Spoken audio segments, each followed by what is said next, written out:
people that I've talked to in the Trump administration John about Bolton, what John Kelly wanted to do. John Bolton, Liz Cheney. These people have a consistent. John Kelly was at the Department of Homeland Security, and then he was chief of staff. He was not weighing in. I don't even know what you're talking about. But let me ask you something about John Kelly specifically, because you said the other day, quote, I guarantee John Kelly talked to somebody on Kamala Harris's campaign beforehand, before he did this interview. Now, I've spoken with people in John Kelly's circle, and I've spoken with people in the Kamala Harris campaign.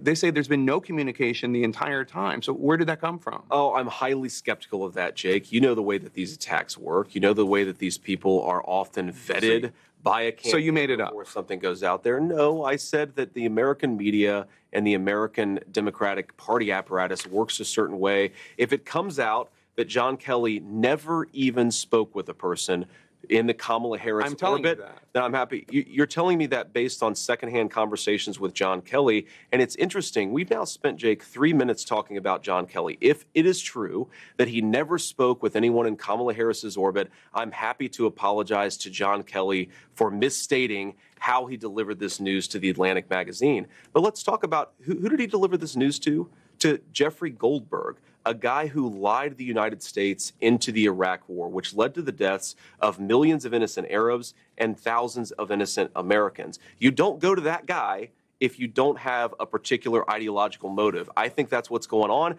If I'm wrong, I'm happy to say that I'm wrong. I think it's interesting that you think that a magazine writer lied the American people into war. Well, he encouraged it. He wrote stories that were dishonest. He wrote a story about the gassing of the Kurds in I forget if it was the Atlantic or the New Yorker, but I'm actually referring to John Kelly talking to the New York Times. He wrote stories, by the way, where he took what intelligence officials in the American Pentagon bureaucracy said and wrote it as the gospel truth. And this highlights the entire point that I'm making about Trump's foreign policy, is this is a guy who wants to use American troops sparingly. He wants peace through strength. It's why his foreign policy was so successful during his first term. It's all the same people who were wrong about Iraq. They were wrong about the quagmire in Afghanistan. They were wrong about Syria. They were wrong about everything. And now they're coming after Donald Trump because he actually has a realistic and cautious foreign policy. I'm talking about people